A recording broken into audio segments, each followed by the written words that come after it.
پشتی ویرانکرنا ستاسیونا سویدیه جبر ایریشین دولتا ترک تواهی باجار و باجاروکین کانتونا جزیره راستی قطبونا کهربه هاتن و اف 6 مهن ولاتی به کهربانه. وکی گاوکه آلترناتیو ریوبریا خواسر باره دابین کرنا آوه تسر بنداو فرات و تشینه لی اف گاو کما و جتاواهی باجاران را نبو برسو. درباره مجاری ده هفسروکه گرینندیا وگو هستنو انرژیه یا کانتونا جزیره آزاد سلیمان جروج آوا تیوی را بحثا صدمن قطبونا کهربه و مقدارو چاوانیا بلاف کرنا کهربه الکانتونی کره. هلا الكمية الواصلة لإقليم الجزيرة حوالي 50 ميجا وات. مقدار كهرباء كوددما هيدا درباسي كانتونا جزيرة دبا تاني 5 ميجا واتا.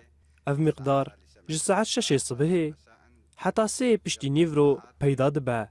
اف مقدار تنجبو خبطاندنا ناوندين خزمتيه وكبيرن آوه وسازين سفيل این وکی فرنا و نخوشخانهان تیوه قداندن.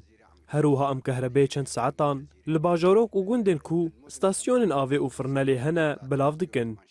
جبو باجارين مزن وكي حسكي و قامشلو. اف 4 مهن قد الكتريك ورنا قرتنا.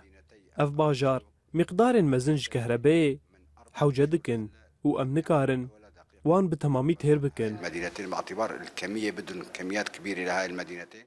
آزاد سلیمان دست نیشان کرکو دولتا ترک پابندی پیمانین درباره داینا آواچم فراتی یاد نافبرا سوریه ترکیه و عراق دن نابه لوما بنداو نکارن کهربای بالتمامی هلبرینن.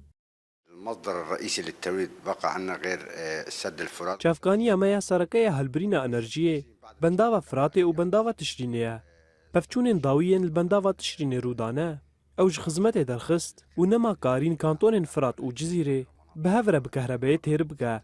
درباری بنداو فرات ده وکی هند زانن آوا کشجرا بلوسته به مقدار کی کمته و نه او مقدار کو دنافبر سوریه عراق و ترکیه لسر هاتیه لهف کرنه.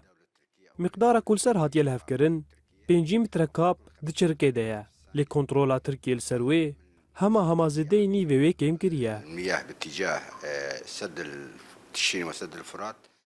قطبونا كهرباية طايبة دهافيني دا جيانا ولاتيان زحمة تردكا وباركي جران لسر روشوان ياما دي زيددكا لآلية كيدن بلافبونا بسروبر آ جنراتوران او زيدكرنا بريان آ كيفيج آلية خودين وانفا جبو ولاتين هرمي بويا جهي فكاران.